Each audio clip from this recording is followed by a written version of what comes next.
చదవండి అమ్మా ప్రార్థనా శ్లోకం.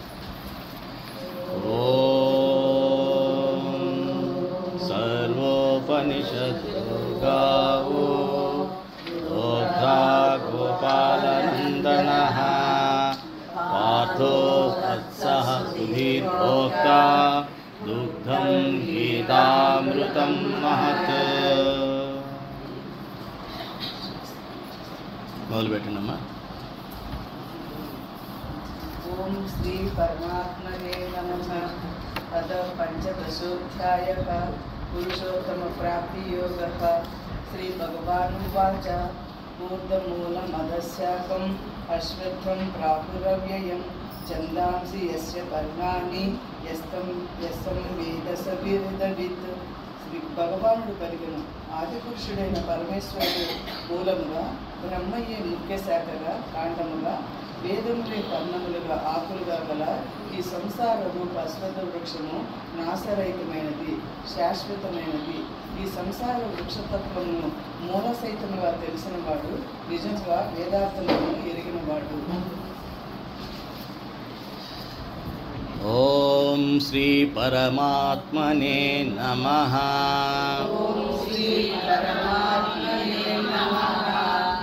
అథ పంచదశోధ్యాయః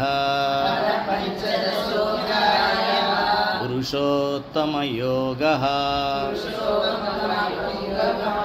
శ్రీభగవాన్ ఉవాచ ఊర్ధ్వమూలమధశాఖం అశ్వత్థం ప్రాహురవ్యయం ఛందాంసి యస్య పర్ణాని యస్తం వేద స వేదవిత్.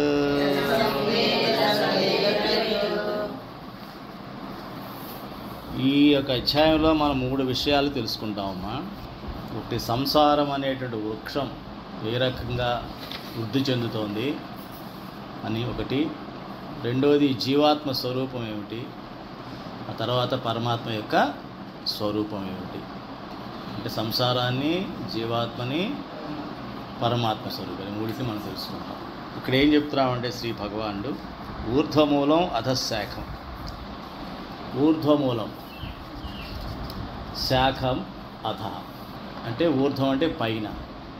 చెట్టుకి మూలం ఎక్కడ ఉంటుంది? జనరల్గా కింద ఉంటుంది. కానీ ఇక్కడ సంసార వృక్షంలో ఎలా ఉంటుందంటే ఊర్ధ్వంలో ఉంటాయి వేళ్ళు. శాఖలన్నీ అంటే కొమ్మలన్నీ కిందకు ఉంటాయి. ఏ రకంగా అంటే ఒక అశ్వత్థ వృక్షాన్ని, ఒక రావి చెట్టుని ఊహించుకోమంటున్నాడు. రావి చెట్టు ఆకులు అవన్నీ కూడా వేదాలుగా అనుకొని, పర్ణ అన్నాడు కదా, ఎస్య పర్ణాని అస్తం వేద సవేదవిత్. వాటి యొక్క ఆకులన్నీ కూడా వేదాలు, ఉపనిషత్తులు అనుకుంటూ ఆ యొక్క చెట్టుని ఎలా ఊహించుకోవాలంటే మూలం వచ్చి పరమాత్మ, ఊర్ధ్వం, శాఖలన్నీ కూడా సంసార చక్రం. ఈ రకంగా మనం అనుకొని మన యొక్క సంసార చక్రాన్ని మనం, వృక్షాన్ని మనం అర్థం చేసుకోవాలి. అయితే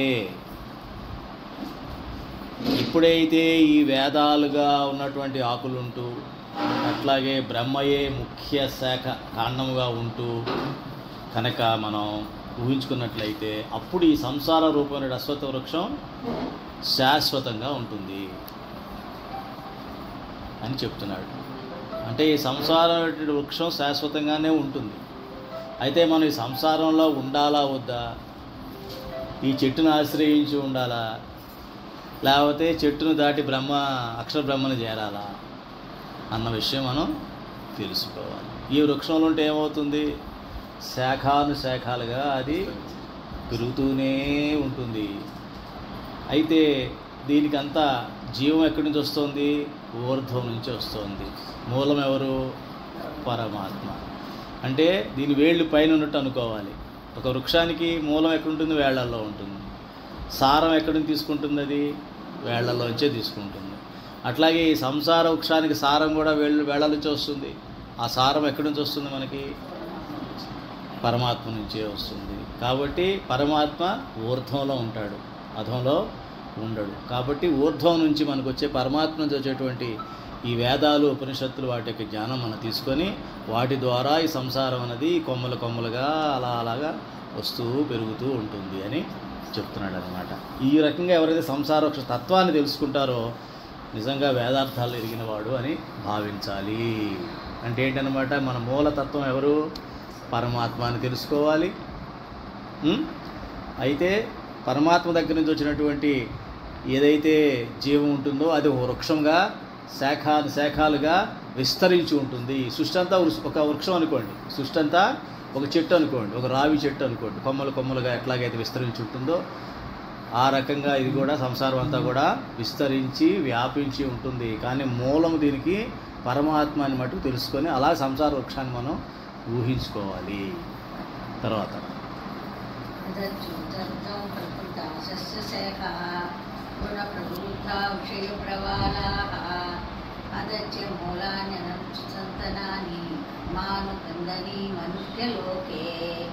ఈ సంసార వృక్షమును త్రిగుణములోనే తములు తడుచుండు. ఆ జలములచే వృద్ధి పొందు శాఖలే దేవ మనుష్య జన్మ గోములలో జన్మించు ప్రాణులు. చిగుళ్ళే విషయభోగాలు. ఈ శాఖలు చిగుళ్ళు సర్వత్రా వ్యాపించి ఉన్నవి. మనుజులను కర్మానుసారముగా బంధించు అహంకారం, మమకార వాచులనేడు వేలు ఊడలు అన్ని లోకములలోనూ కింద పైన వ్యాపించి ఉన్నవి. ఇప్పుడు ఈ చెట్టు యొక్క వృద్ధి ఏ రకంగా జరుగుతుందో దాన్ని ఎట్లా ఊహించుకోవాలో ఇప్పుడు మనకి చెప్తున్నాడు ఆయన. ఈ చెట్టు పేరేంటి? అశ్వత్థ వృక్షాన్ని మర్చిపోండి, అది ఉదాహరణ. సంసార వృక్షం, అశ్వత్థ వృక్షం ఒక ఉదాహరణ కోసం అంతే. మనం ఏ వృక్షం గురించి మాట్లాడుకుంటున్నాం? సంసార వృక్షం గురించి మాట్లాడుకుంటున్నాం. అధశ్చోర్ధ్వం ప్రసృతాస్తస్య శేఖా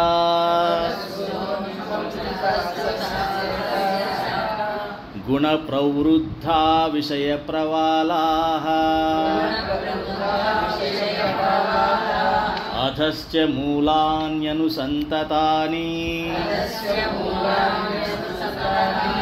కర్మానుబంధీని మనుష్యలోకే. ఏదైనా వృక్షం పెరగాలి, అది జీవించి ఉండాలి అంటే దానికి మనం ఏం పోస్తాం? జలం, నీళ్లు పోస్తూ ఉంటాం కదా. ఈ వృక్షానికి మనం ఏదైతే సంసార వృక్షం గురించి తెలుసుకున్నామో మరి ఆ సంసార వృక్షం ఏ జలంతో వృద్ధి చెందుతుంది అంటే త్రిగుణాలు. ఆ జలం ఏమిటి? త్రిగుణాలు. అంటే ప్రకృతి, మాయ. మనం ఆల్రెడీ పోయిన అధ్యాయంలో తెలుసుకున్నాం. ఆ త్రిగుణాలు ఏమిటి? రజస్సు, తమస్సు, సత్వం. ఈ మూడు గుణాలనే జలంతో ఈ సంసార వృక్షం జీవిస్తూ వృద్ధి చెందుతూ ఉంది. ఆ జలములచే వృద్ధి పొందు శాఖలే దేవ మనుష్య తిర్యగ్వేములలో జన్మించు ప్రాణులు. ఈ ప్రాణులు అనేటువంటివన్నీ కూడా ఈ జీవం అంటే ఈ యొక్క నీరు తీసుకొని వేళ్ల ద్వారా ఆ నీరు తీసుకొని అవి శాఖానుశాఖలుగా విస్తరించి ఉంది సృష్టి అంతా. ఈ సృష్టి అంతా కూడా శాఖానుశాఖలుగా విస్తరించింది. ఒక కొమ్మ మనుషులైతే, ఒక కొమ్మ దేవతలు, ఇంకో కొమ్మ పశువులు, ఇంకో కొమ్మ పక్షులు, ఇంకో కొమ్మ కీటకాలు. ఇట్లా రకరకాల కొమ్మలన్నీ ఎక్కడ చెందుతాయి? ఒకే వృక్షాలకు చెందుతాయి. సంసారం అనే వృక్షం అంతా ఒకటే కదా. కొమ్మలు వేరే వేరే ఉండొచ్చు, కానీ వాటన్నిటి ఏ మూలంలో ఉన్నాయి? సంసార వృక్షంలోనే ఉన్నాయి. కాబట్టి దేవతలు సంసార వృక్షంలోనే ఉన్నారు, మనుషులు సంసార వృక్షంలోనే ఉన్నారు, జంతువులు వృక్షంలో. నేను ఆల్రెడీ పోయిన చాలా తెలుసుకున్నాం. మనందరికీ కామన్ మాత ఎవరు? ఈ అన్ని జీవరాశులకి మాత ఎవరు? ప్రకృతి మాత, మూల ప్రకృతి. ఈ మొత్తం సృష్టికి పిత ఎవరు? పరమాత్మ. తెలుస్తుంది కదా మనకి. అయితే మనందరం కజిన్స్, దేవతలు, మనుషులు, రాక్షసులు, కుక్కలు, నక్కలు అందరూ కూడా కజిన్సే తప్ప వేరే కాదు అన్న విషయం మనం తెలుసుకుంటే, ఆ తత్వం తెలుసుకుంటే మనలో శాంతి అన్నది వస్తుంది, ఆ భేద దృష్టి అన్నది పోతుంది. చిగుళ్ళే విషయభోగములు. చిగురిస్తూ ఉంటుంది కదా, మన చెట్టు చిగురిస్తే చాలా ఆహా చిగురించింది అని ఆనందిస్తూ ఉంటాం. ఎందుకని మనలో చిగురించే ఆశలు అంటాం కదా, ఆయన ఆశలు చిగురిస్తూనే అంటుంటాం. ఓడిపోయిన బ్రతికండి ఆశలు చిగురుస్తున్నాయి నవలో చదువుంటాం కదా చిన్నప్పుడు. ఆ ఓడిపోయిన బ్రతికి చిగుళ్ళు చిగురుస్తున్నాయి ఏదో పిచ్చి పిచ్చి చదువుంటాం. ఆ పిచ్చే నాశనం చేసింది వాళ్ళ. అలాగే ఆ చిగుళ్ళే విషయభోగములు. విషయభోగముల యొక్క వాటిని మనం ఏమంటాం? చిగుళ్ళు అంటాం. చిగుళ్ళు అక్కడ ఆగిపోతాయా? అవి మళ్ళీ పెద్ద పెద్ద వృక్షాలు అయిపోతాయి. చెట్టు అవి కూడా మనం తీసి పక్కన నాటితే అదొక పెద్ద చెట్టు అయి కూర్చుంటుంది. అలాగే ఈ శాఖలు చిగుళ్ళు సర్వత్రా వ్యాపించున్నాయి. శాఖలు ఏమన్నాము? ఈ యొక్క జీవరాశులు, దేవతలు, మనుషులు, కీటకాలు, పశువులు, పక్షులు అన్నీ కలిపి అవన్నీ శాఖలు. వాటికి వచ్చే చిగుళ్ళు ఏమిటి? విషయ భోగాలు. విషయ భోగాలు అంటే ఆ విషయాల కోసమే ఇవన్నీ వెంపర్లాడుతూ ఉంటాయి. సకల జీవరాశి కూడా ఈ విషయాల వైపే వెంపర్లాడుతూ ఉంటాయి. ఆ విషయ వాంఛల వలనే అవి అభివృద్ధి చెందుతూ ఉంటాయి. అంటే వాళ్ళకి ఎంత వయసు వచ్చినా, ఎంత జ్ఞానం వచ్చినా, కాలంలో ఎంత ముందుకు వెళ్ళిపోయినా ఈ విషయవాంఛల సపోర్ట్ అంటే ఆధారం లేదే ముందుకు ఎదగలేని పరిస్థితి ఉంటుంది వాడు మనకి. అంతేనా? కోరిక దాకా ఎందుకు? కనీస అవసరాలు తీరట్లేదండి, మనిషి ఎలా బతుకుతాడు అంటాడు వార్తల్లో, పేపర్లో, వాటిల్లో. కనీస అవసరాలు తీరకుండా మనిషి ఎలా బతుకుతాడు? కనీస అవసరాలు ఏంటి చెప్పరా అంటే సెల్ ఫోన్ అంటాడు, గ్యాస్ అంటాడు, ఫోన్ అంటాడు. ఈ కనీస అవసరాలన్నీ కూడా. మరి ఒకడు మహర్షులు ఉన్నారు కనీస అవసరాలు లేకుండా. అంటే ఏంటనమాట? కాలం మారుతున్నా, వయసు మారుతున్నా, వయసు మీరుతున్నా ఏమంటాం? అది వయసు మీరుతుందండి, పెళ్లి చేయరా? ఒరే బాబు నీకు వయసు మీరుతుందా, జ్ఞానం తెచ్చుకోవా, పరమాత్మను చేరవా? ఈ మాట అంటలా మనం. ఎప్పుడు వయసు మీరిపోయింది, పెళ్ళి అవ్వలేదా, పెళ్ళి అయిపోయింది, పిల్లలు కనలేదా, అరే ఇంకెన్నాళ్ళు అయిపోతుంది, ఆశ సంపాదించవా, ఇంకెప్పుడు సంపాదిస్తా? వీటిలో ఉన్న పట్టుదల, విషయవాంఛల్లో ఉన్నటువంటి పట్టుదల, ఆవేశం, దాని మీద ఉన్న ఇంట్రెస్టు. ఏమా వయసు మీరుతుంది, పరమాత్మను ఎప్పుడు చేరతావా, మనిషిగా పుట్టావా అని అంటున్నావా అన్నాడు. అది సంసార వృక్షం యొక్క లక్షణము. ఇప్పుడు చిగుళ్ళు వేస్తూనే ఉంటాయి. ఈ సంసారం అందుకే శాశ్వతం, సంసార వృక్షం శాశ్వతం అన్నాడు. ఇది చావదు, ఇది చావదు. ప్రళయంలో ఎక్కడుంటుంది? పడుకుంటుంది అంతే. రాత్రిపూట చెట్టు కనబడుతుందా మనకి? కనబడదు. అంత నల్లగానే కనిపిస్తుంది, చీకట్లో కలిసిపోతుంది అంతే. తెల్లారు లేస్తే మళ్ళీ చిగుళ్ళు, కొమ్మలు, ఆకులు, రెమ్మలు అన్నీ కనిపిస్తాయి. అవునా? అలాగే ప్రళయం వచ్చినప్పుడు కూడా జీవులన్నీ కూడా కాసేపు ఆ కంబళ్ళలో చుట్టేసినట్టు కంబళ్ళలో చుట్టూ పడుకుని ఉంటాయి. కానీ మళ్ళీ సృష్టి మొదలవగానే మళ్ళీ మొదలు. నిద్ర లేచినప్పుడు ఎలాగైతే మన తాపత్రయాలు మొదలు పడిపోతాయో, తెల్లారంగానే సూర్యోదయం సూర్యాస్తం అయ్యే వరకు విపరీతమైన తాపత్రయం ఎట్లుంటుందో, ఈ సంసార వృక్షంలో ఉన్న ఎవరైనా సరే వాళ్ళకి ఇవి ఉంటాయి అని చెప్తున్నాడు అనమాట. సర్వంత్రా వ్యాపించున్నాయి, ఇవి లేని ప్లేస్ అంటూ లేదు. భూమే కాదండి, అన్ని లోకాల్లో బ్రహ్మాండమంతా వ్యాపించి ఉంది. అంటే ఇంద్రలోకానికి వెళ్ళినా తప్పదు, సూర్యలోకానికి వెళ్ళినా తప్పదు, ఏ లోకానికి వెళ్ళినా కూడా ఈ ప్రకృతి కింద ఉన్న ఏ లోకంలో అయినా కూడా ఇవన్నీ కూడా ఉంటాయి. ప్రకృతితో కింద ఉన్నంతా కూడా ప్రకృతి సంసార వృక్షం కిందే వస్తుంది. కాబట్టి మనం ఎట్లా ఉండాలి అంటే సంసార వృక్షాన్ని ఛేదించమంటాడు, తర్వాత చెప్తాడు. దాన్ని కట్ చేసేవాళ్ళు ఎవరైతే కట్ చేస్తారో వాళ్ళే పరమాత్మని చేరుకుంటారు. వాళ్ళు ఇట్లాంటి క్వశ్చన్లు వేస్తారు, వయసు మీరిపోతుంది ఏం చేస్తున్నావా ఇంకా. ఈ డైలాగ్ తప్పేమోనండి, వయసు మీరిపోయింది పెళ్ళికి అంటారు కదండి, మీరు ఇలా వాడుతున్నారు ఏంటి అంటారు. మేము ఇలాగే వాడతామండి, జ్ఞానం ఎక్కువైపోయింది మాకు, సత్సంగాలు ఇలాగే మాట్లాడతామండి అంటాం మనం. అవునా కదా? వయసు మీరిపోయాక మన ఆలోచనలు ఎలా ఉంటాయి? తీరని కోరికలు, అణగారిపోయిన ఆశలు, వీటి మీద వెనక్కి వెళ్ళిపోయి సంఘర్షణ సంఘర్షణ సంఘర్షణ, విపరీతమైనటువంటి బాధ, పీడ. అవసరమా? అది ఎప్పుడు పోతుంది అంటే ప్రతి క్షణం సత్సంగంలో ఉండాలి. ప్రతి క్షణం సత్సంగం అంటే అదేంటి సార్ రాలిగిటికే కదా వస్తావు కదా, తల తీరేది కూడా, ఈ సత్సంగం కాదు. ఆత్మతో ఇంట్లో ఆత్మతో మనసుని ఆత్మకి తగిలించాలి. మనం ఎలాగైతే బట్టలు తీసి మడత పెట్టుకుని అలా కబోర్డ్లో పెట్టుకుంటామో, అది వంకికి తగిలిస్తామో మళ్ళీ వేసుకుందామని, అలాగే ఈ ఆత్మకి మనసుని తీసుకెళ్ళి ఆత్మకి తగిలించాలి. అర్థమైందా? అప్పుడు పరమాత్మను అందులో ఉంచుకోవాలి. విషయాలని చాలా తక్కువగా ఆసక్తి చూపించాలి. చూపిస్తే అప్పుడు ఏమవుతాయి? చిగుళ్ళని ఏమవుతాయి? విషయభోగాలని చిగుళ్ళని ఏమవుతాయి? ఆడిపోతాయి. అలాగే తిరుగు ప్రయాణం చేయాలి. మనుషులను కర్మానుసారంగా బంధించు అహంకార మమకార వాసనలు అనేవి వేళ్ళు. ఇవమ్మ వేళ్ళు. ఓడలు అన్ని లోకాల్లోనూ కింద పైన వ్యాపించి ఉంటాయి. అసలు వీటన్నిటికీ మూల కారణం ఏమిటయ్యా అంటే వాసనలు. వాసనలు ఎలా వస్తాయి? మమతానురాగాలతో వస్తాయి. ప్రారంభ కర్మ నుండి కూడా రావచ్చు కదా వాసన. ఏమ్మా? ప్రారంభ కర్మ నుండి కూడా వాసనలు వస్తాయి. అదేనమ్మా, ప్రారబ్ధ కర్మ అంటే ఏంటంటే అది మీకు ఆల్రెడీ కర్మలు రాసిపెట్టి ఉన్నాయి. కర్మను అనుభవిస్తారు, మీరు అనుభవిస్తారు. కానీ మమతానురాగాలు ఏంటంటే అది ఒక ప్రింట్ పడిపోతుంది, ముద్ర. మీరు ప్రారబ్ధ కర్మ చేస్తున్నప్పుడు కూడా అనుభవించకుండా తప్పించుకుందాం చూసామనుకోండి, ఎలా తప్పించుకుంటారు? తప్పించుకుంటారు. అది పూర్తిగా బాధపడరు. అది బాధపడుతూ ఇంకోళ్ళు తిట్టడము, వెధవ జన్మ నాకే వచ్చింది, ఈ ఇంట్లోనే పుట్టాను, ఇలా చేశాను, వీళ్ళు నాకు ఇలా అయ్యారు, వీళ్ళ వల్ల నాకు ఈ బాధలు అయిపోయింది. ప్రారబ్ధ కర్మ వల్ల పెద్ద వాసన కింద మారిపోయింది. దానికి కారణం ఏమిటి? రాగమే కదా. దేని మీద రాగం? ప్రపంచం, బంధాల మీద. ఇది రాగం ఏంటంటే వాళ్ళు తిడుతున్నాడు కదా అంటే రాగం అంటే ద్వేషం అని కూడా. ఇవన్నీ ద్వంద్వాలు. ఎలాగైతే నాణ్యానికి ఒకవైపు ఉండదో, ఒక నాణ్యానికి ఒకవైపే ఉంటుందా? రెండు వైపులు ఉంటాయి కదా. అలాగే ద్వంద్వాలు అంటే ఒక నాణ్యానికి ఉండేటువంటి రెండు వైపులు. సుఖం ఉంది అంటే పక్కనే దాని పక్కనే ఇంకోటి ఏముంటుంది? దుఃఖం ఉంటుంది. జన్మ ఉంది అంటే పక్కనే ఏముంటుంది? మరణం ఉంటుంది.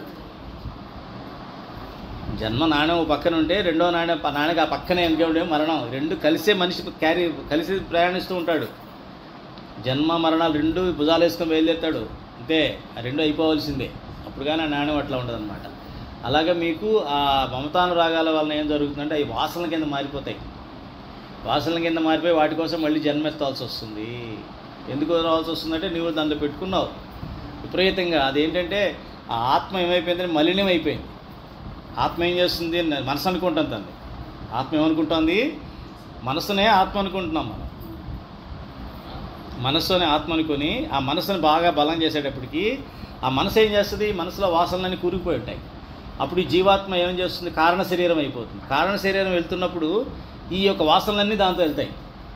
మనసు, బుద్ధి, ఇంద్రియ వాటితో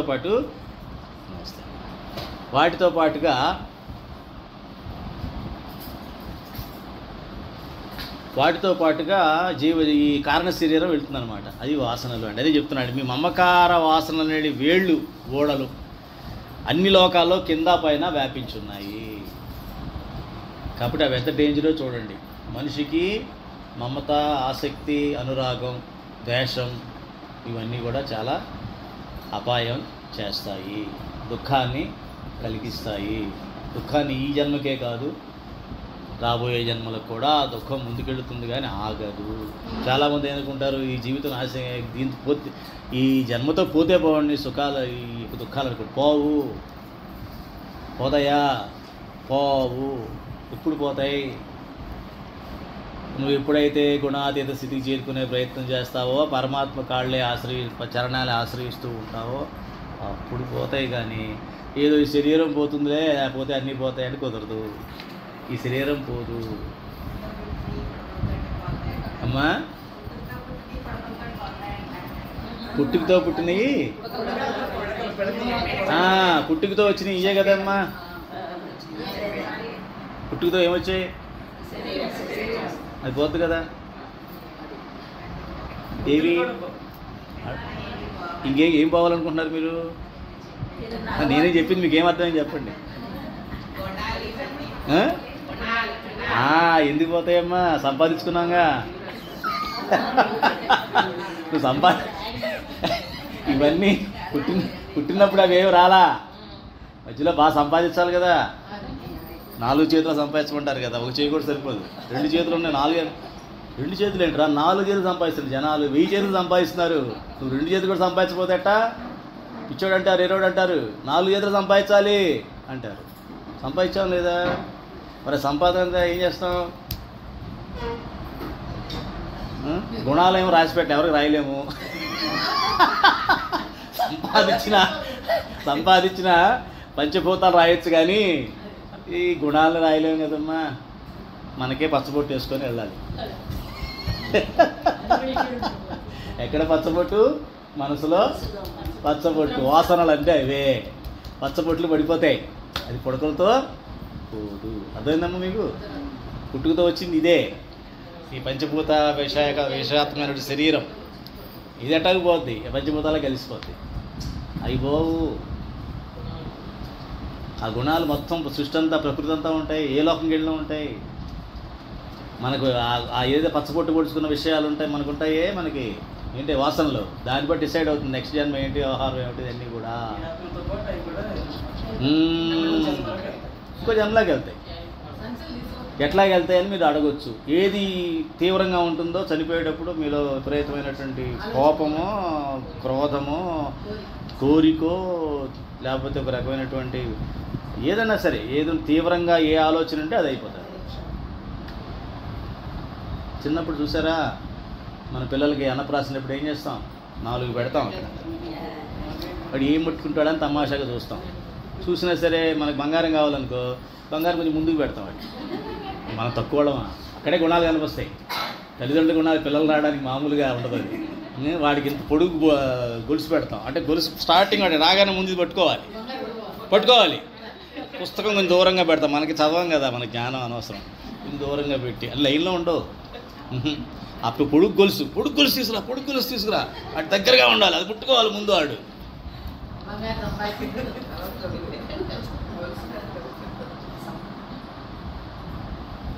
మరి ఇవన్నీ పొరపాట్లు కదా. తర్వాత గ్రహపాటు అంటాం. ఈ పొరపాట్లన్నీ చేసి అప్పుడు పొరపాట్లు మనం తెలివితేటలు అంటాం. ఏదో నాలాంటి వాడు కనపడి చెప్తే పొరపాటు అయిపోయిందని అంటాం. అది కూడా అయిపోయేప్పుడు గ్రహపాటు అండి అంటాం. ఇంకేమి కుదరకపోతే ఏమంటాం?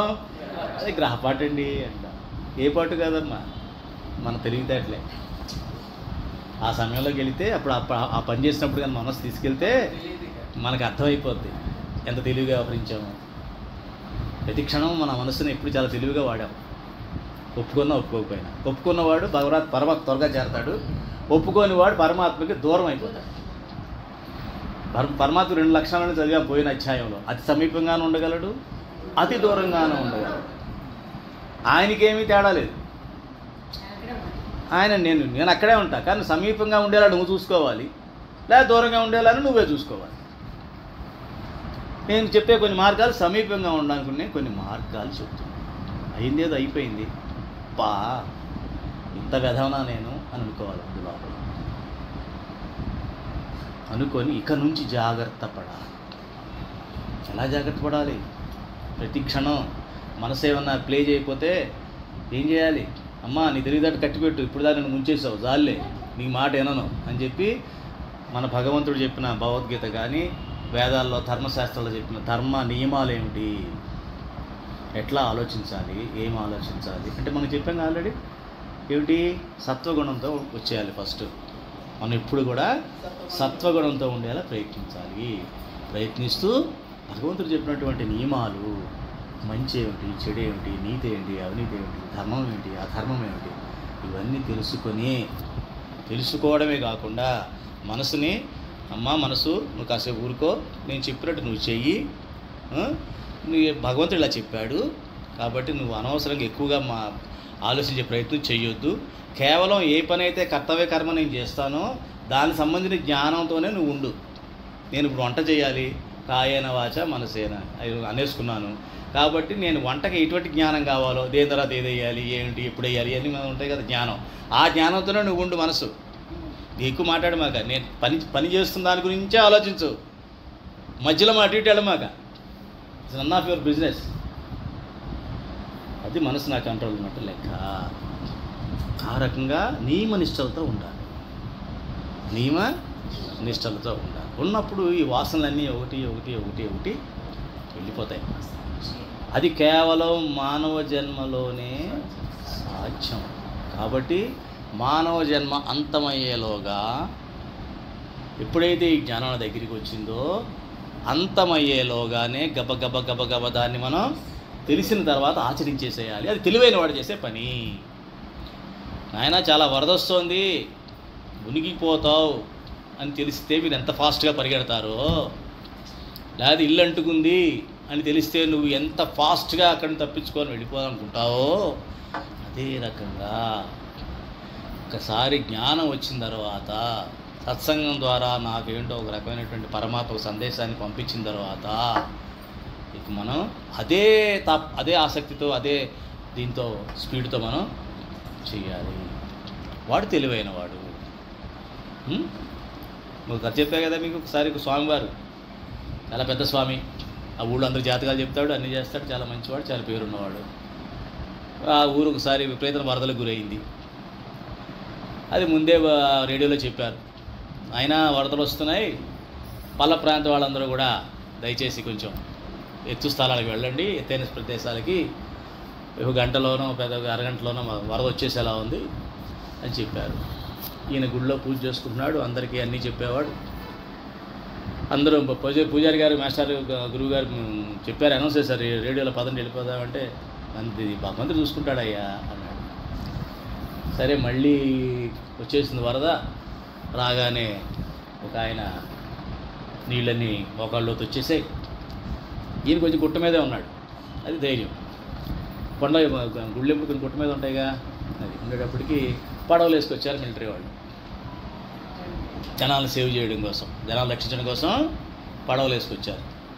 అయ్యా పంతులు గారు, గురుగారు రండి, ముందు వదలు పెరిగిపోతాయంట, ఆగట్లేదు, రండి వెళ్ళిపోదామంటే, భగవంతుడు చూసుకుంటాడు బావాయా అన్నాడు. పెరిగిపోయింది, గుడి మునిగిపోయింది సగం. దీనికి ఆరాటం పుట్టింది.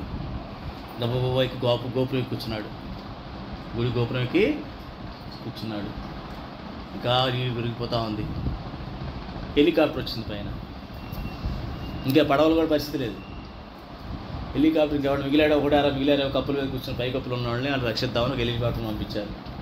వీడిని చూశారు, పైన చూసి ఉండిపోయాడు గురువుగారు, పంతులు గారు అని చెప్పి గబగబా రాణివేశాలు చెప్పి కింద లేటున్నాను, భగవంతుడు చూసిన పోవాయా అన్నాడు. వెళ్ళిపోయాడు. మొత్తం ఎవరు పోతారు? హెలికాప్టర్ ఎలాగ వెళ్ళిపోయింది, గురువుగారు కూడా పోయాడు. నీళ్ళు ఇంకా పెరిగాయి, కొట్టుకుపోయాడు. వెళ్ళాడు, జడ్జిమెంట్ ఏముంటుందిగా పైన, ఎక్కడికి వెళ్ళాలో అక్కడికి వెళ్ళాడు. సరే పుణ్యాత్ముడు కాబట్టి స్వర్గానికి తీసుకెళ్ళారు. ఫస్ట్ అక్కడికి వెళ్ళంగానే ఇంద్రుడిని అడిగాడు, ఏంటి స్వామి ఇంత నన్ను అన్యాయం చేశారు, నేను పరమాత్మను నమ్ముకుంటే దేవుడు ఇంత అన్యాయం చేస్తాడని అన్నాను. అప్పుడు ఆయన చెప్పాడు, అంటే పరమాత్మను అనుకున్నాడు, పరమాత్మ కూడా కళ్ళలో కనపడవు, మొత్తానికి చెప్పాడు, నీ దగ్గరికి 4 సార్లు వచ్చా, నీ దగ్గరికి 4 సార్లు వచ్చా, నువ్వు విన్నావా? నువ్వేంటో ఇదా అన్నీ శంఖచక్రాలు వేసుకొని ఇటు వస్తాను నువ్వు అనుకున్నావు, మళ్ళీ వస్తున్నాడు. అలాగే నమ్మవు నువ్వు, ఏడు దసరా వేషం చెప్పి నాకు డబ్బులు ఇచ్చి పంపంటావు, కానీ అన్న విశ్వాసం లేనిది ఎక్కడైనా కుదరదు. నీ దగ్గర 4 సార్లు వచ్చాను, ఏం చేశావు, నా తప్పేమన్నా ఉందా అన్నాడు. అర్థమైందమ్మా? అలా భగవంతుడు ఎప్పుడైనా మనకి ఒక ఎవరెవరైనా సందేశం ఇప్పించాడు అంటే దాన్ని తేలిగ్గా తీసుకుంటే అది మూర్ఖత్వం అని అంటారు. అది మూర్ఖత్వం అన్న తర్వాత ఆ మూర్ఖత్వానికి ఇప్పుడు ఎవరో గీత గారు అన్నారు కదా, ఆ మూర్ఖత్వానికి ప్రాయశ్చిత్తం లేదు ఇంకా. ఎందుకంటే జ్ఞానం లేనివాడు ఎలాగ అజ్ఞానం, వాడికి ఎక్స్క్యూజ్ ఉంటుంది. వాడికి తెలియలేదు, ఈ జన్మకి తెలియలేదు, నెక్స్ట్ జన్మ వాడికి ఛాన్స్ ఉంది. ఏముంది ఛాన్సు? జ్ఞానం వచ్చేలాగా ఉండే జన్మలో అన్న పుట్టించే ప్రయత్నం వాడికి ఉంది. వీడు జ్ఞానం వచ్చి వాడు చేయని వాడిని ఇంకెవడేం చేయలేడు. దేవుడేం చేయగలుగుతాడా? గుర్రాన్ని మీరు ఆవుని లేకపోతే గుర్రాన్ని చెరువు దాకా తీసుకెళ్ళగలరు, కానీ తాగించలేరు కదా. ఏదన్నా ఆవుని కానీ లేకపోతే గేదెని కానీ గుర్రాన్ని కానీ తీసుకెళ్ళి చెరువు వరకు తీసుకెళ్ళగలుగుతారు, దాని చేత తాగించలేరు మీరు. అది తాగాల్సిందే. అర్థమైందమ్మా? ఆ రకంగా ఈ మమకారం అనే వాసన, అహంకారం, మమకారం అనే వాసనలని వీళ్ళు ఏం చేస్తాయి? బాగా నాటుకుపోయి పాతుకుపోయి ఉంటాయి. అంటే పెకిలించడానికి వీలు లేని స్థితిలో ఉంటాయన్నమాట. ఆ వేళ్ళే ఓడలైపోతాయి. ఓడలంటే అదొక చెట్టు అంతే కదా. ఓడ ఎప్పుడైతే భూమిలోకి వెళ్ళిపోయిందో అదే చెట్టు అయిపోతుంది. మూల కాండం ఏంటో తెలియదు, ఈ కాండం ఏంటో తెలియదు కదా. అంత ఇదిగా అవి పెరిగిపోతాయి ఈ వేళ్ళు అన్నవి. ఈ సంసార వృక్షం యొక్క ప్రతిరూపం ఈ రకంగా ఉంటుంది, అర్థం చేసుకో. నెక్స్ట్ రూపమస్యేహ తదోపలభ్యతే నాంతో న చ ప్రసంప్రతిష్ఠా అశ్వత్థమేనం సవిరూఢమూలం అసంగశస్త్రేణ దృఢేన చిత్వా. ఈ సంసార వృక్షము బాగుగా పరిశీలించి చూచినచో ఇందు వర్ణింపబడిన రీతిగా లభ్యం కాదు. ఏలనగా ఇది ఆదియు అంతము సరైన స్థితియు లేనిది కనుక అహంకార మమకార వాసనారూపములైన దృఢమైన వేర్లు రూఢలు గల ఈ సంసార రూప అశ్వత్థ వృక్షమును నిశ్చితమైన వైరాగ్యం అనేది శస్త్రముతో ఖండించి న రూపమస్యేహ తథోపలభ్యతే నాంతో న చాదిన్న చ సంప్రతిష్ఠా అశ్వత్థమేనం సువిరూఢమూలం అసంగశస్త్రేణ దృఢేన చిత్వా. ఇప్పుడు చెప్తున్నాడు, ఈ సంసార వృక్షాన్ని బావుగా పరిశీలించి చూస్తే ఇందులో వర్ణించబడిన రీతిగా లభ్యము కాదు. ఎందుకు అంటే ఇది ఆది అంతము సరైన స్థితి లేనిది కనుక అహంకార మమకార వాసనారూపములైన దృఢమైన వేళ్ళు ఊడలు గల ఈ సంసార రూప అశ్వత్థ వృక్షాన్ని వైరాగ్యం అనే ఖడ్గంతోనే ఖండించగలము. కానీ ఇంకే రకంగానూ ఈ వృక్షాన్ని మనం నిర్మూలించలేము. ఎందుకంటే దీనికి ఆది లేదు, అంతం లేదు, మధ్యం లేదు. అది చిగురిస్తూనే ఉంటాయి, చిగుర్లు కొమ్మలు వస్తూనే ఉంటాయి. అవేమో కాకపోతే ఆకులు పత్రాలు ఉన్నాయి కదా, అవన్నీ కూడా భగవంతుడి దగ్గర నుంచి వేదాలు అనుకున్నాం కదా, ఆ వేద జ్ఞానం ఉంటూనే ఉంటుంది. పరమాత్మ నుంచి అది తీసుకొని ఇది చేస్తూ ఉంటాయి. ఈ యొక్క నీళ్లు జలములేంటి త్రిగుణాలు తీసుకుంటూ అవేమో బలపడుతూ ఉంటాయి, వేళ్ళు బలపడుతూ ఉంటాయి. మమతానురాగాలు అహంకార మమకారాలు బలంగా అయిపోతూ ఉంటాయి. మరి ఏ రకంగా ఈ వృక్షాన్ని నేను అధిగమించాలి అంటే దాన్ని కట్ చేయాలంటే వైరాగ్యం ఒక్కటే ఖడ్గము. వైరాగ్యం అనే ఖడ్గముతోనే దాన్ని నేను ఖండించగలను. చూసారా వైరాగ్యం ఎంత గొప్పదో.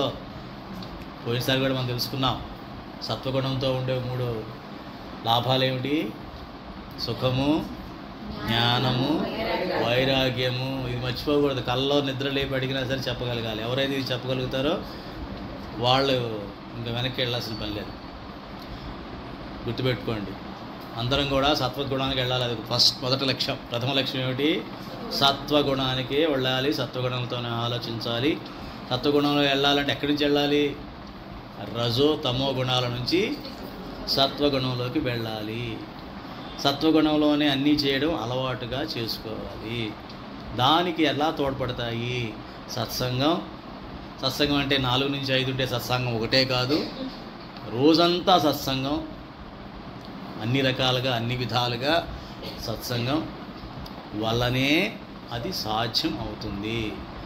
అంతేగాని రోజులో 10 గంటల రజోగుణంలో ఇంకొక 6 గంటల తమో గుణంలో ఉండి ఏదో 1 గంట సత్సంగానికి వచ్చి సత్వగుణంలో ఉన్నానంటే అది పని చేయదు. అది ఎట్లా అంటే ఇంత సంసార వృక్షానికి మీరు చెంచాతో నీళ్లు పోస్తున్నట్టు లెక్క. పెద్ద చెట్టుకి మీరు చెంచా నీళ్లు పోస్తే ఏమవుతుంది? ఉపయోగం ఉంటుందా? అది గాలికే వెళ్ళిపోతుంది. అది ఆవిరే. అసలు మీరు వేసి పోసేలాగానే ఈ ఎండలకి అది పోద్ది. వెళ్తుందా? వెళ్ళదు. ఒక వరదలాగా ముందు బాగా నియమనిష్టల్ని చాలా గట్టిగా చేస్తే ఒక వరద వస్తే ముందు అవన్నీ కొట్టుకుపోతాయి, మలినాలన్నీ కొట్టుకుపోతాయి. మొదట ఈ రజో తమో గుణాలే మలినాలన్నీ బాగా ఫోర్స్గా వరద వస్తే కానీ అవి కొట్టుకుపోవు. పెద్ద వరద అంటే మీలో ఒక రకమైనటువంటి నిష్ఠ, ఒక రకమైనటువంటి సంకల్పం, దృఢ సంకల్పం, దృఢమైనటువంటి ఇది పట్టుదల ఉన్నట్లయితే కానీ ఆ స్పీడ్కి అది కొట్టుకుపోతుంది. కొట్టుకుపోయిన తర్వాత మీలో సత్వగుణం వస్తుంది. అంటే ఇక నీరు స్వచ్ఛంగా ప్రవహిస్తుంటుంది, అది సత్వగుణం. ఆ సత్వగుణంతో ఎప్పుడైతే మీరుంటారో అప్పుడు ఆ మూడు లభిస్తాయి. ఏమిటి? సుఖము, ఆనందము, జ్ఞానము, వైరాగ్యం. అప్పుడు మాత్రమే ఆ మూడు మనకు దక్కుతాయి. సుఖంలో చెప్పాను మీకు, సుఖ నిద్ర, సుఖమైనటువంటి జీవితం, ఆనందమైనటువంటి జీవితం దొరుకుతాయి. రెండోది జ్ఞానం వస్తుంది. జ్ఞానం అంటే ఏమిటి?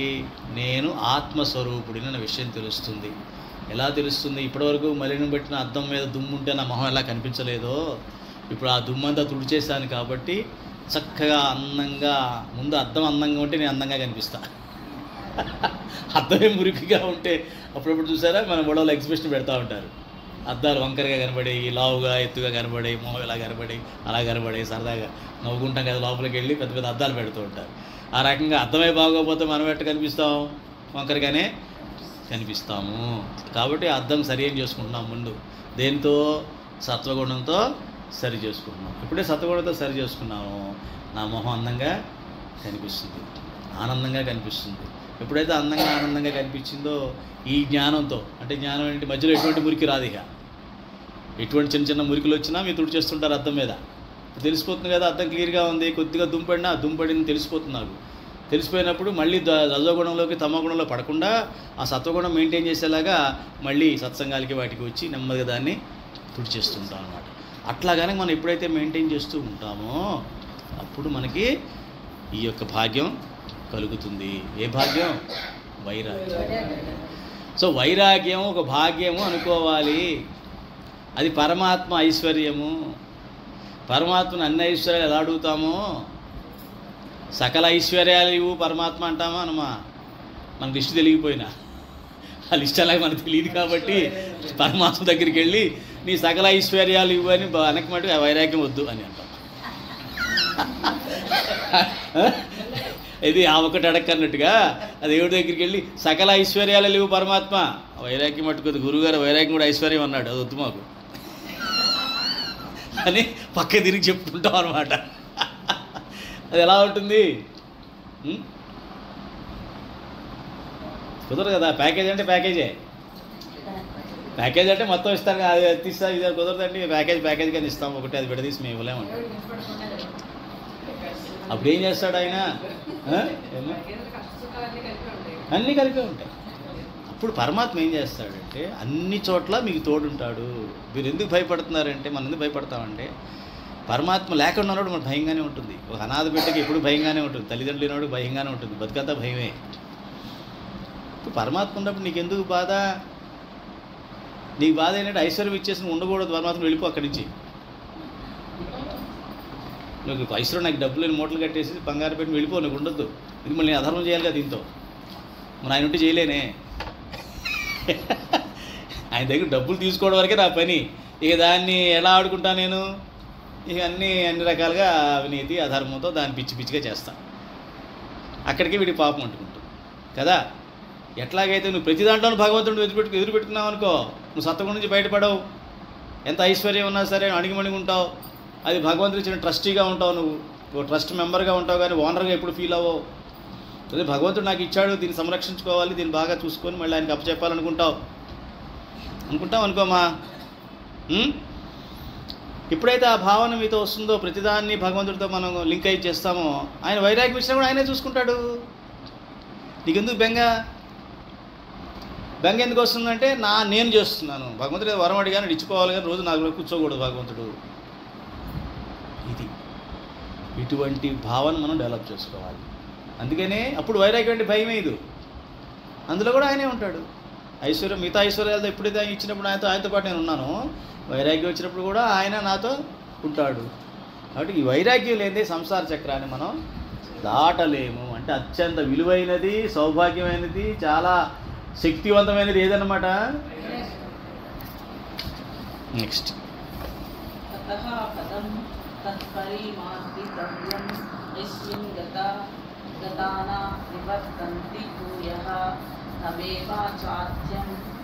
పురుషం ప్రపద్యే యతః ప్రవృత్తిః ప్రస్ఫుటా పురాణి.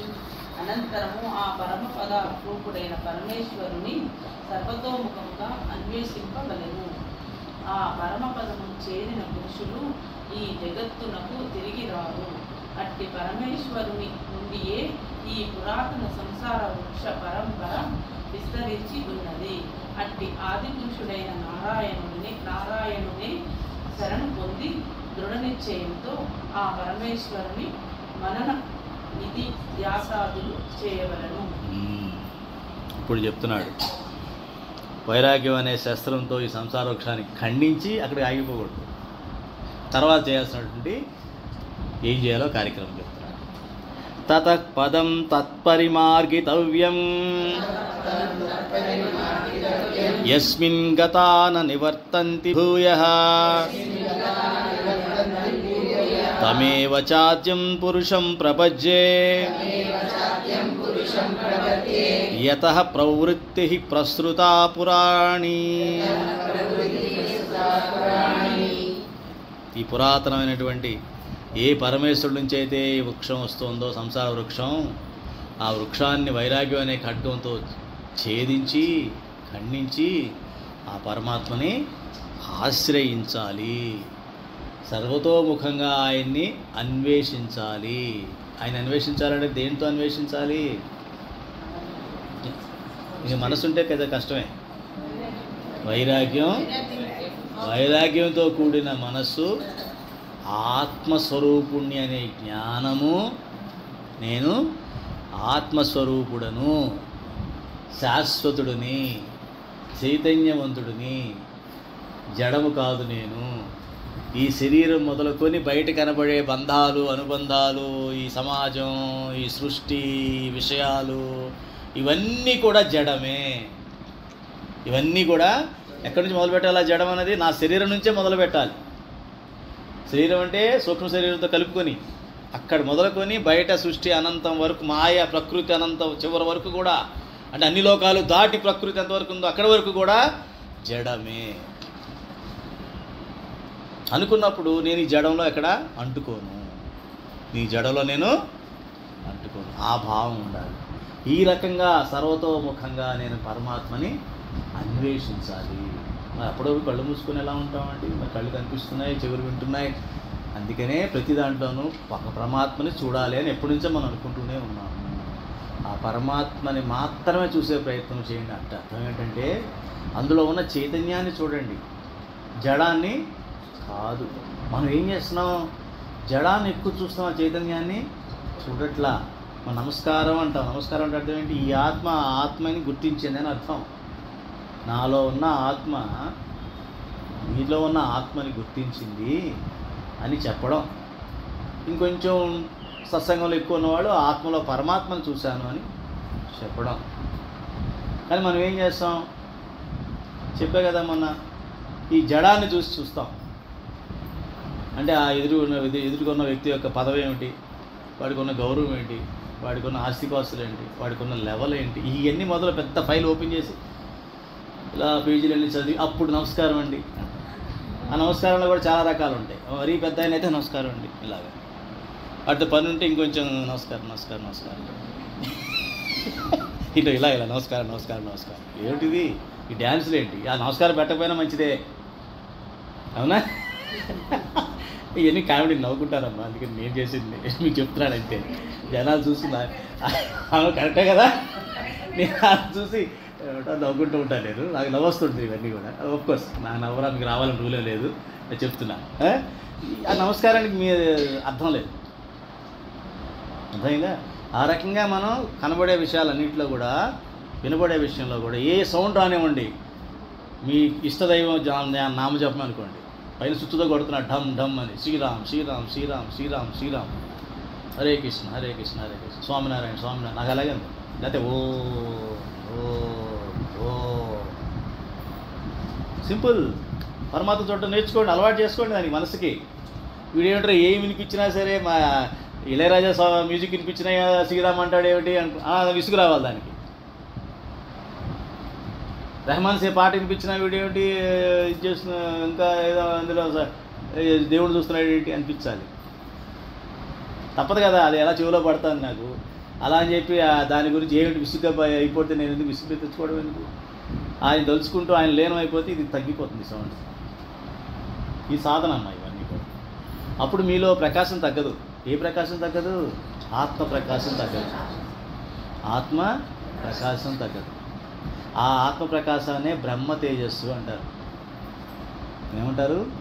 బ్రహ్మ తేజస్సు అంటారు. అది అందరిలోనూ ఉంది. ఎందుకని? అందరిలో ఆత్మ ఉంది కాబట్టి.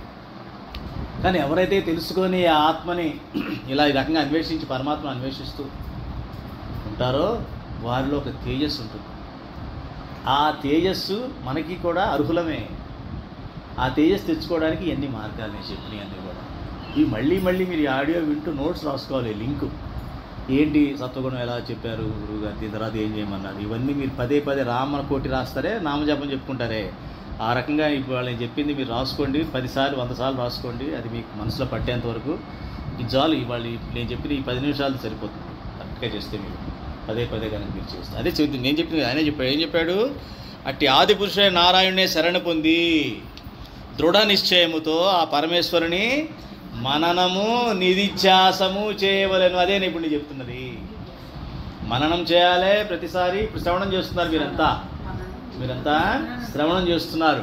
దీన్ని మననం చెప్పానే. ఆ సౌండ్ వినబడుతుంటే శ్రీరామ్ శ్రీరామ్ శ్రీ మీకు ఇష్టదేవి ఎలా అనుకుంటున్నారో ఇది రీసౌండ్ రావాలన్నమాట. మీకు నడుస్తున్నా, తాగుతున్నా, తింటున్నా, అదన్నా ఎవరితో మీరు మాట్లాడుతూనే ఉంటారు కానీ మీ మనసులో మననం జరుగుతూ ఉండాలి. ఎదుటి వాళ్ళు ఏమిటి బొరబెట్టలేదని వెళ్ళిపోవాలి అక్కడి నుంచి.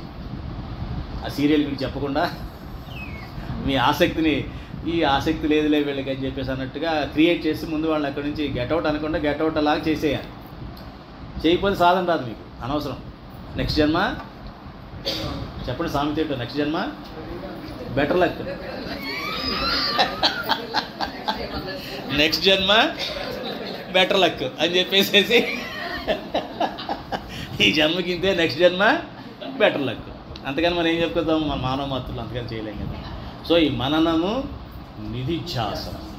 నిధిధ్యాసనం అంటే ఏంటి? కళలో కూడా రావాలి మీకు. నిధిధ్యాసనం అంటే కళలో కూడా పక్క వాళ్ళు ఏంటి అలా పలవరిస్తున్నారు, భగవంతుడి నామం పలవరిస్తున్నారు ఏంటి, ఏదో కళ్ళలో కూడా నవ్వుతూ ఉంటారు. భగవంతుడు కనిపించినప్పుడు వాళ్ళు నవ్వుతూ ఉంటారు, భగవంతుడితో ఉంటారన్నమాట. నేను నిద్రలో కూడా నవ్వుతాడండి. పసిపిల్లలాగా ఎగ్జాక్ట్లీ పసిపిల్లలు నవ్వుతారు కదా. పసిపిల్లలు పోయిన పాత జన్మలు గుర్తుండి వాళ్ళు నవ్వుతూ ఉంటారు కదా. అదే రకంగా మనకు కూడా ఆ నిద్రలో మనం ఆ రకంగా ఉండాలి. వచ్చారేమో, రమ్మనండి.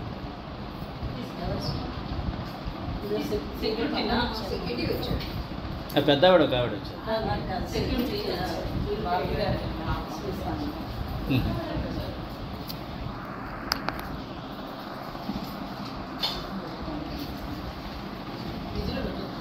ఓకే.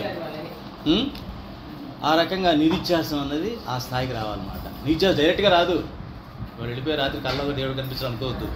శ్రవణం అయింది ఈ ప్రాక్టీస్ మీకు. శ్రవణం ప్రాక్టీస్ దేవుడి దయ వల్ల మీరు అందరూ పాస్ అయిపోయారు. శ్రవణం అనే టెస్ట్లో మీ అందరికీ 100 మార్క్స్ వచ్చేసాయి. ఎందుకంటే ఎవరు కూడా క్రమం తప్పకుండా సత్సంగానికి వస్తున్నారు, అదే మనసు పెట్టి వింటున్నారు. అవునమ్మా, మీరు చాలా లేదు, మీకు శ్రద్ధగా వింటున్నారు. మీరు మామూలుగా వింటలా, చాలా శ్రద్ధగా వింటున్నారు కాబట్టి నేను శ్రద్ధగా చెప్పగలుగుతున్నాను. ఎప్పుడైతే నేను చెప్పడంలో కనుక తేడా వచ్చిన అర్థం ఏంటంటే మీరు శ్రద్ధగా వినకపోతే నేను కూడా తగ్గించేస్తాను. ఏదైనా కానివ్వండి, అంటే ఇంకా 2 కలిసిపోతాయి అమ్మా. ఒక స్థాయి వచ్చేటప్పుడు 2 కలిసిపోతాయి. నేను చెప్తున్నానో మీరు వింటున్నారో అర్థం కాదు. ఆ 2 కూడా మనం విడదీసి చూడలేం. రెండింటి మనం విడదీసి చూడలేం. ఆ పరిస్థితినే భక్తి శ్రద్ధ అంటారు. భక్తితో కూడినటువంటి శ్రద్ధ అది మీ అందరిలో ఉంది. చాలా సంతోషము. మీకు 100 మార్కులు వచ్చేసి శ్రవణంలో మీరు 100 మార్కులు తెచ్చేస్తున్నారు. మననము నిధిధ్యాసం అన్నది నేను చెప్పేది కాదు, ఇంకో వ్యక్తి ప్రమేయంతో వచ్చేది కాదు. ఎవరికి వాళ్ళే సాధన చేసుకోవాలి ఏమ్మా. అందుకని చెప్తున్నా, ఆ మననం నిధిధ్యాసం మీరు ప్రాక్టీస్ చేయండి. దయచేసి దీన్ని ఇక్కడ వదిలేమాకండి చెప్తున్నాను. మీకు చాలా చక్కని మంచి స్థాయికి వచ్చున్నారు. ఇప్పుడు మీరు మంచి స్థాయిలో ఉన్నారు. ఈ స్థాయిలో మీరు ఒకళ్ళొకళ్ళు సాయం చేసుకుంటూ మననం నిధిధ్యాసనలు కావాలంటే ఒకళ్ళొకళ్ళు మాట్లాడుకుంటూ జాగ్రత్తగా చేసుకోండి. పరమాత్మని పొందడం చాలా ఈజీ. అన్నిటికైనా ఈజీ కార్యక్రమం ఇదే. కానీ మనం ముక్కెట్టు లాంటి ఇలా చూపించడం అలవాటు అయిపోయింది మనకి. మనం ఏదన్నా కష్టంగా చేయడం అలవాటు. అందుకని అంత ఈజీగా వస్తాడని నమ్మబుద్ధి కాదు కదా. నెక్స్ట్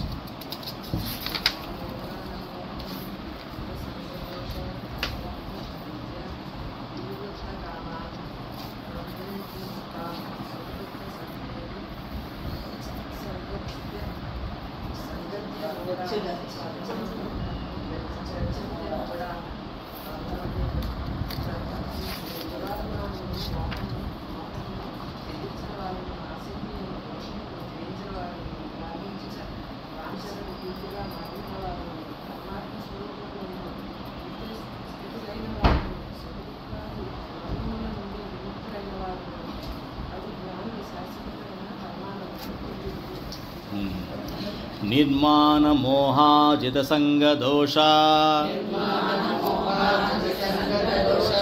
అధ్యాత్మ నిత్యా వినివృత్త కామాః ద్వంద్వైర్విముక్తాః సుఖదుఃఖ సంజ్ఞైః గచ్చంత్య మూఢాః పదమవ్యయం తత్. ఇక్కడ చెప్తున్నాడు ఎట్లాగా మనం ఆ మననం నిధిధ్యాసం ఏ రకంగా చేయాలి, ఏ స్థితిలో చేయాలన్నది కూడా చెప్తున్నాడు. ఎందుకు చేయాలి ఈ స్థితిలో అంటే, ఈ స్థితిలో ఉంటే తప్ప మననం నిధిధ్యాసం అన్నది సులభంగా చేయలేము. అది కష్టం అనిపిస్తే లేకపోతే, ఈ రకంగా లేకపోతే ఏమిటి ఏ స్థితిలో మనం ఉండాలన్న దానికి దురభిమానము మోహమును ఛేదించాలి. అభిమానం ఉండొచ్చు, నువ్వనే అభిమానం నేను అనేది ఉంది కదా, అంతవరకు ఉంటుంది. దురభిమానం వద్దు. దురభిమానం అంటే ప్రతి దానికి ప్రతి చోట నేను ప్రత్యేకంగా కనిపించాలని కానీ, నేను మాత్రమే అని కానీ, నేనే అని కానీ, నాదే అని కానీ, నాకు మాత్రమే అని కానీ, ఇలాగ స్పెషల్ ట్రీట్మెంట్లు మనకు మనం ఇచ్చుకోవడం తగ్గించేసుకోవాలి. అది దురభిమానము అంటారు. అది ఎవరికి ఉంటుందో వాళ్ళందరికీ దురభిమానం ఉన్నట్టు లెక్క. ఎవరికైనా టిక్కు పెట్టుకుంటారో ఇలా కొట్టుకుంటారో మీ ఇష్టం. నెక్స్ట్ మోహమును ఛేదించిన వారు. ఇష్టం ఉండొచ్చు, ఏమన్నా ఒక ఇష్టం ఉండొచ్చు, దాన్ని మోహం లెవెల్కి తీసుకెళ్ళకూడదు. అది లేకపోతే నేను ఉండలేను, నాకు ఎంత ఇష్టం నీకేం తెలుసు. అయితే ఏంటి ఇష్టం, అయితే ఇష్టం ఉండొచ్చు, అంత అల్లాడిపోవడం, దాని మీద వెప్పర్లాడిపోవడం, దాని గురించి ఏమిటో పిచ్చి పిచ్చిగా ప్రవర్తించడం, దాన్ని మోహము అంటారు. సో అటువంటి మోహం ఉండకూడదు. ఛేదించిన వాళ్ళు, ఆసక్తియు దోషము జయించిన వారు.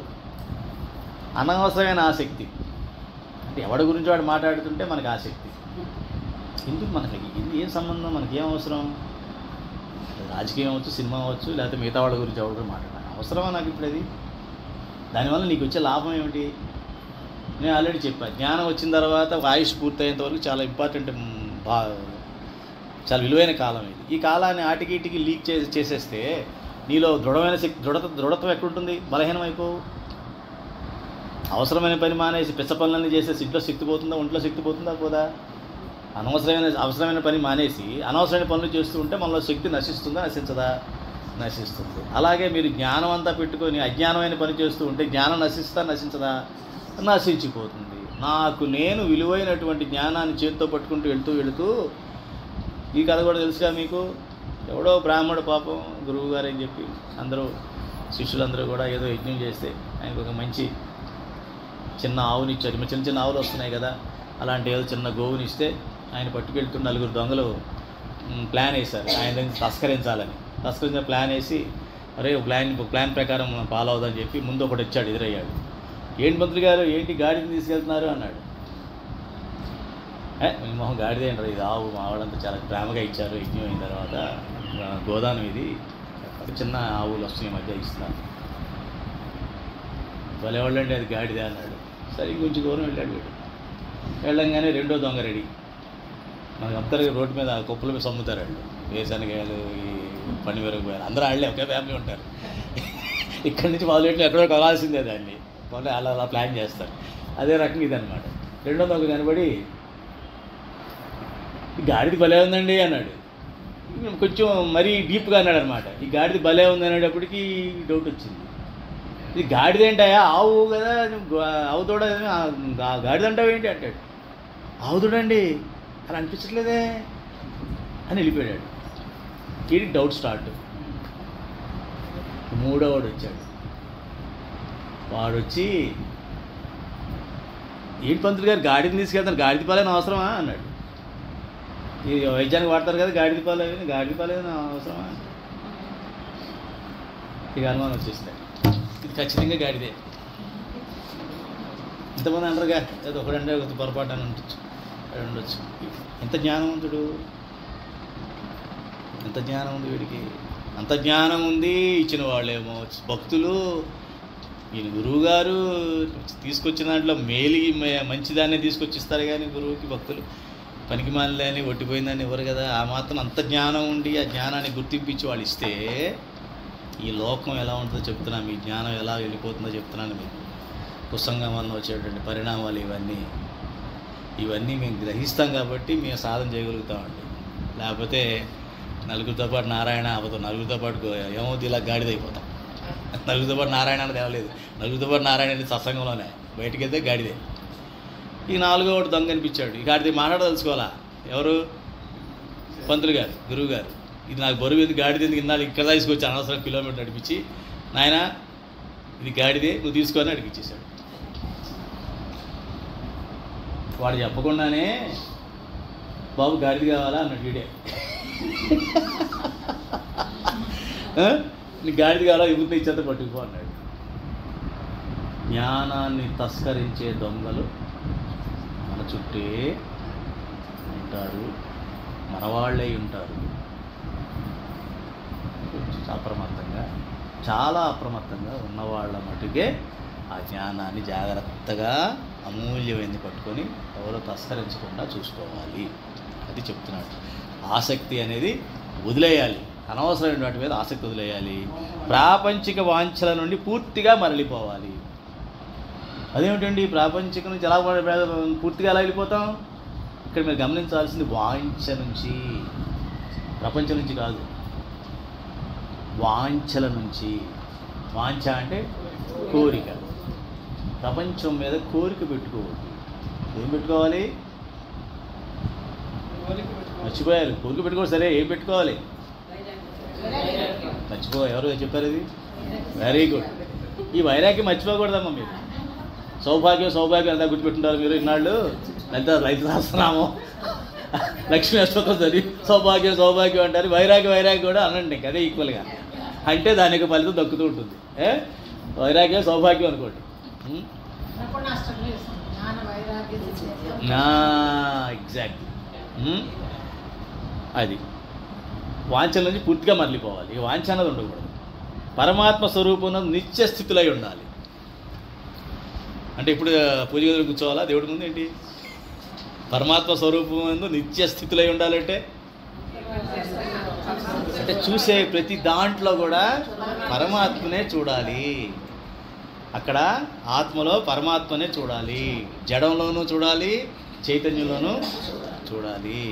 ఇప్పుడు నిత్య స్థితులై ఉండాలి. అలాగే సుఖ దుఃఖాలు ద్వంద్వాలు ఉన్నాయే వాటి నుంచి విముక్తులు అవ్వాలి. విముక్తులు అవడం అంటే ఏంటి? ఎలా విముక్తులు అవుతాం? సుఖం వస్తుంది, దుఃఖం వస్తుంది. విముక్తులు ఎట్లా అవుతాం? రెండు సమానం. నాయన ఈ నాణానికి రెండు వైపులు ఉంటాయి. ఇది వచ్చింది, ఇది కూడా వస్తుంది. ఇప్పుడు ఇది వచ్చింది, ఇది కూడా వస్తుంది. బొమ్మ బొరుసు వేస్తాను, ఒకసారి బొమ్మ పడుద్ది, ఒకసారి బొరుసు పడుతుంది. అది మామూలే. ఎందుకంటే దానికి ఉండే రెండే ఉంటాయి, ఇంకో మూడోది ఉండదు. బొమ్మ కానీ బొరుసు కానీ, దాన్నే ద్వంద్వం అంటారు. అవునా? కాబట్టి వచ్చింది, దుఃఖం వచ్చింది, అది ఉండిపోదు. మళ్ళీ ఎయ్యి, మళ్ళీ సుఖం వచ్చింది, అది ఉండిపోదు. మళ్ళీ ఎయ్యి, మళ్ళీ దుఃఖం వస్తుంది. అది నడుస్తుంటుంది. సంసార చక్రం అంటేనే అది. వాటిని విముక్తుడు అవ్వాలి అంటే వాటిని సమానంగా చూడాలి. నాది కాదు, భగవంతుడు ఇచ్చింది తీసుకుంటున్నాను. ఇది ఆయనే ఇచ్చాడు, ఇది కూడా ఆయనే ఇచ్చాడు. కాబట్టి నాకు ఎటువంటి దానివల్ల నా మీద ఎటువంటి ప్రభావం లేదు అని ఉండాలి. తామరాకు వైపున నీటి బొట్టులా ఉండాలి. కరెక్ట్. అటువంటి జ్ఞానులు శాశ్వతమైన నా పరంపదాన్ని పొందుతారు. ఇలా ఉన్నవాళ్ళనే జ్ఞానులు అంటారు. అందుకనే మనం చెప్తారు భగవద్గీతలో కానీ బయట గురువులు కానీ ఏం చెప్తారు? జ్ఞాని అయిన వాడికే మోక్షం వస్తుందంటారు. దాని అర్థం అది, దాని అర్థం ఇది. జ్ఞాని అవ్వాలి ముందు. జ్ఞాని అంటే ఈ రకంగా ఉండాలి. ఈ రకంగా ఉండి మనను నిధిధ్యాసం చేస్తే పరమాత్మ మన కదలమన్నా కదలడు, మనం చెప్పేంత వరకు వెళ్ళడు. పాండురంగ విఠలుడు ఎలాగైతే మన పండ్రీనాథ్కి ఎలాగైతే అనిపించాడో, ఇటుకు మీద నిలబడవే కాసేపు నిలబడ్డాడో విఠలుడు, ఆ రకంగా మనం వెళ్ళమన్నా వెళ్ళడు పరమాత్మ మనలోంచి. మీరు పొమ్మన్నా పోదు మీలోంచి తేజస్సు. ఒకసారి తేజస్సు వచ్చిందంటే అది పోయే సమస్య లేదు. ఎందుకని? ఒకసారి శరీరం వస్తే పోద్దా? పోదా? శరీరం వస్తే పోదా? అంటే ఆ తేజస్ ఎందుకు పోదు? శాశ్వతం, అది శాశ్వతము, నిత్యము. ఇది ఎందుకు పోద్ది? ఇది అశాశ్వతము, అనిత్యము, జడము. గుర్తుపెట్టు. ఇప్పుడు విలువ అర్థమవుతుంది, మహిమ తెలుస్తుంది. ఎక్కడున్నదా మహిమ? ఎందులో ఉంది? తేజస్సులో. అప్పుడు అది పెంచుకునే ప్రయత్నం చేస్తాం. ఇది ఎంతైనా ఇంతే, ఇది ఎంతైనా ఇంతే. ఇప్పుడు ఆపేద్దాం, టైం ఎక్కువైపోయింది. కొంచెం వెళ్దాం, ముందుకు వెళ్దాం. 10 వరకు చెప్తామా? కానీ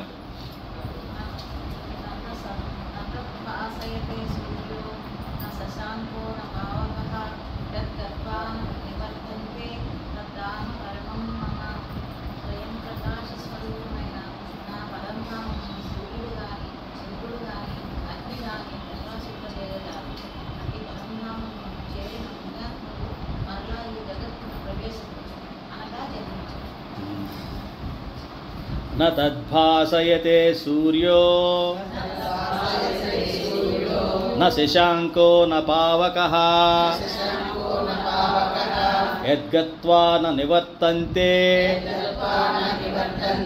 తద్ధామ పరమం మమ. కాబట్టి నా పరంధామమును సూర్యుడు కానీ, చంద్రుడు కానీ, అగ్ని కానీ ప్రకాశింపచేయగలదు. ఎందుకంటే వాటిని ప్రకాశింపజేసేదే నేను. కాబట్టి మనం తెలుసుకోవాల్సింది ఏమిటి? నేను సూర్యలోకానికి వెళ్ళినా మళ్ళీ జన్మెత్తాలి, చంద్రలోకానికి వెళ్ళినా మళ్ళీ జన్మెత్తాలి, అగ్నిలోకానికి వెళ్ళినా, తేజస్సున్న ఏరియాకి వెళ్ళినా, లోకానికి వెళ్ళినా మళ్ళీ జన్మెత్తాల్సి. కేవలం పరంధామం చేరితేనే జన్మ అన్నది రాదు. కాబట్టి మనం చేసే ప్రయత్నం ఏదో ఒలింపిక్స్ ప్రయత్నం చేయాలి. హైదరాబాద్ స్టేడియంలో కప్పుకో, లేకపోతే ఆల్ ఇండియా కప్పుకో, వీటికి కాదు చేయాల్సింది. ఇవన్నీ లోకాలు, సూర్యలోకం, చంద్రలోకం, కైలాసం, వైకుంఠం, ఇవన్నీ బ్రహ్మలోకం, వైకుంఠం, ఇవన్నీ స్వర్గలోకం, ఇవన్నీ కూడా ఉంటాయి. యక్షలోకం, కిన్నెరలోకం, ఇవన్నీ. వాటికి కాకుండా ఒలింపిక్ అయితే ట్రై చేసినట్టు పరంధామానికి మనం ట్రై చేసే అవకాశం ఈ జ్ఞానంతో చేసుకోవచ్చు అని చెప్తాం. నెక్స్ట్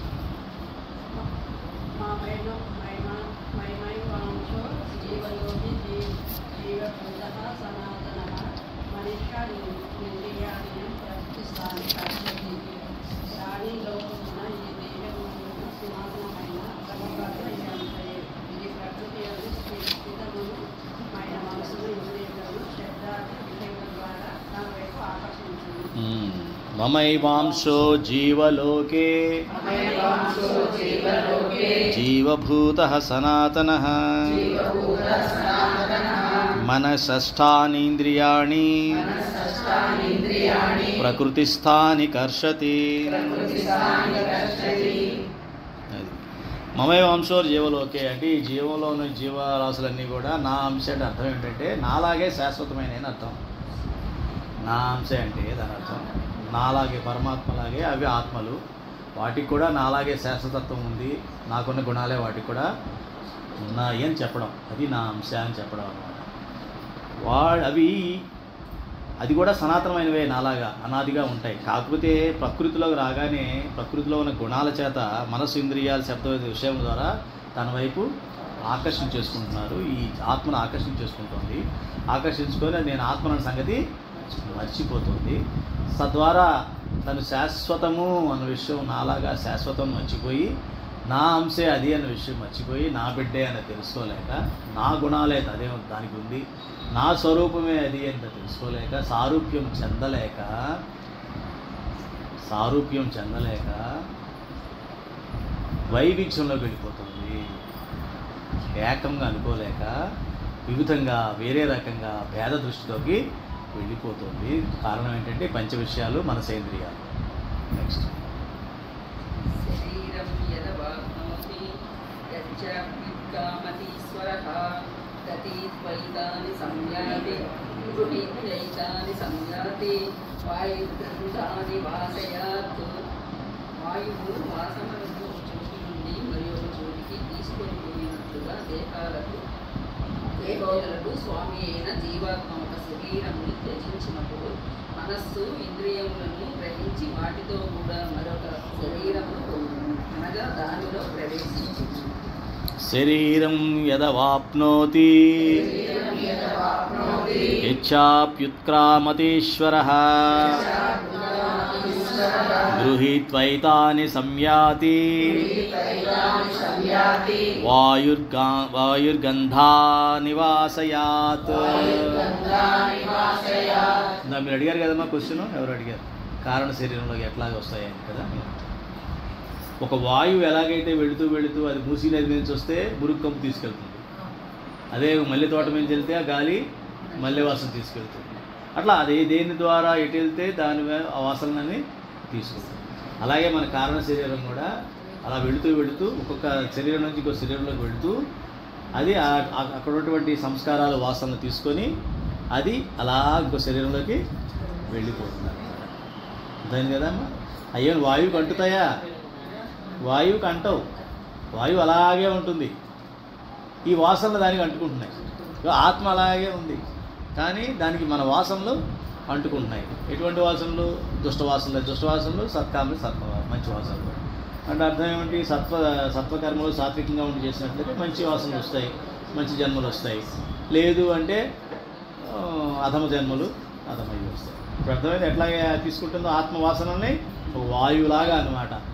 మళ్ళీ తోట నుంచి వెళ్తుంది అనుకోండి, సత్కర్మలు సద్భావంలో కలిగి ఆత్మభావం కలిగి మంచి జన్మకి ఆస్కారం ఉంటుంది, లేకపోతే ముక్తికి వచ్చే ఆస్కారం. ఒకవేళ అది పరమాత్మ దగ్గరలోంచి వెళ్ళింది అనుకోండి అంటే ముక్తి అయింది కదా. ఎటువంటి వాసన దానికి అంటని పరిస్థితిలో ఉంటుంది అన్నమాట. ఎటువంటి వాసన అంటని పరిస్థితిలో ఉందంటే పరమాత్మ అది ధరించినట్టే లెక్క.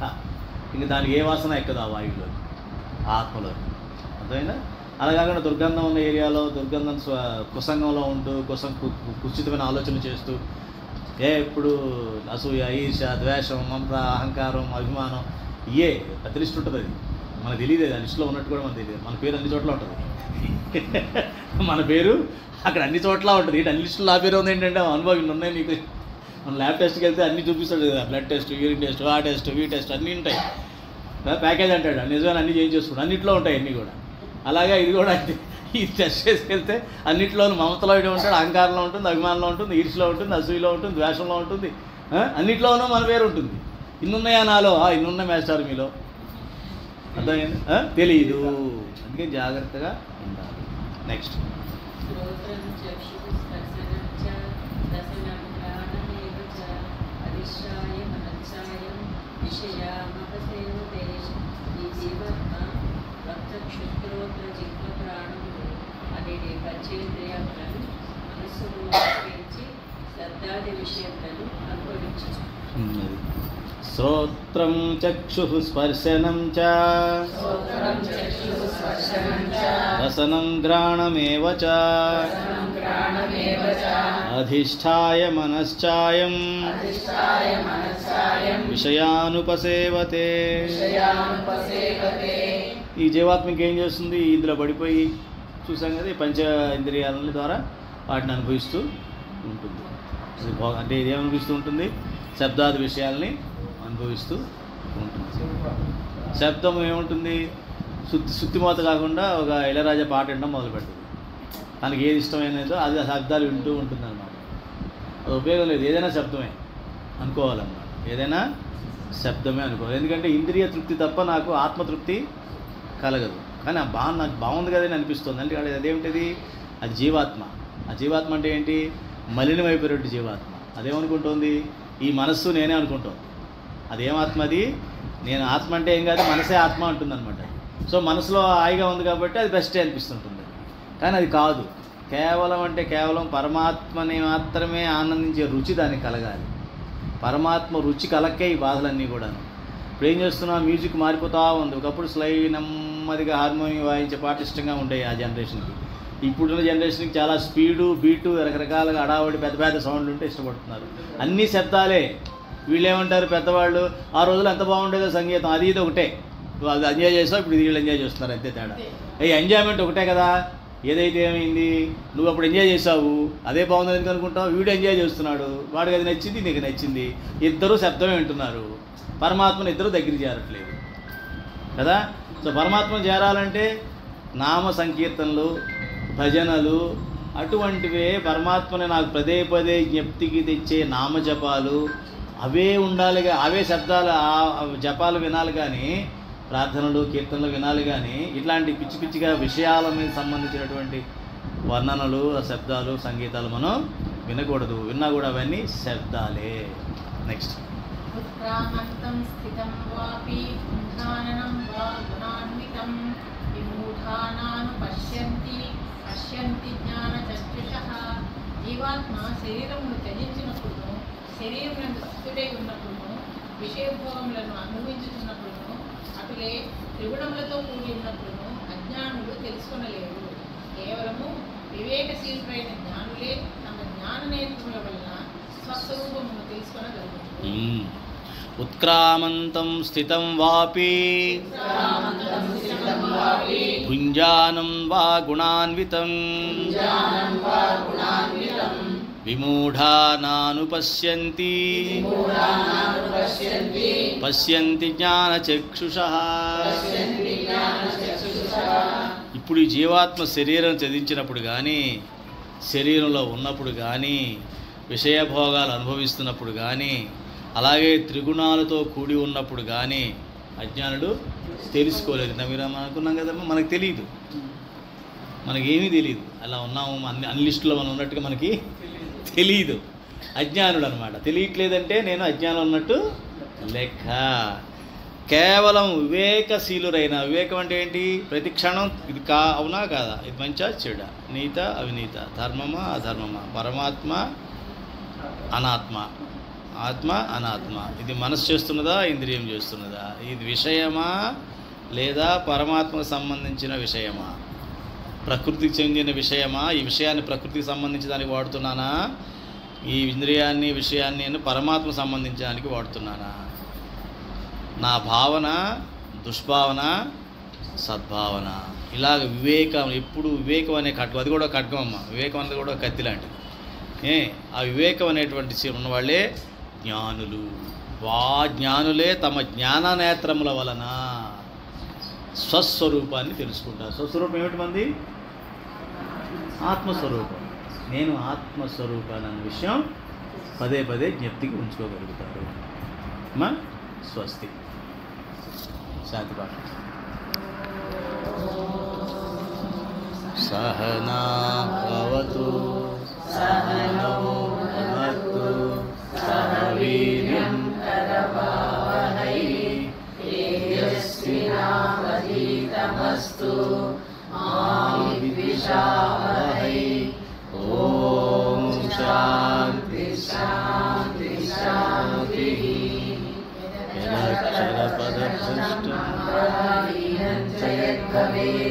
తత్సర్వం క్షమ్యతాం దేవ నారాయణ నమోస్తుతే.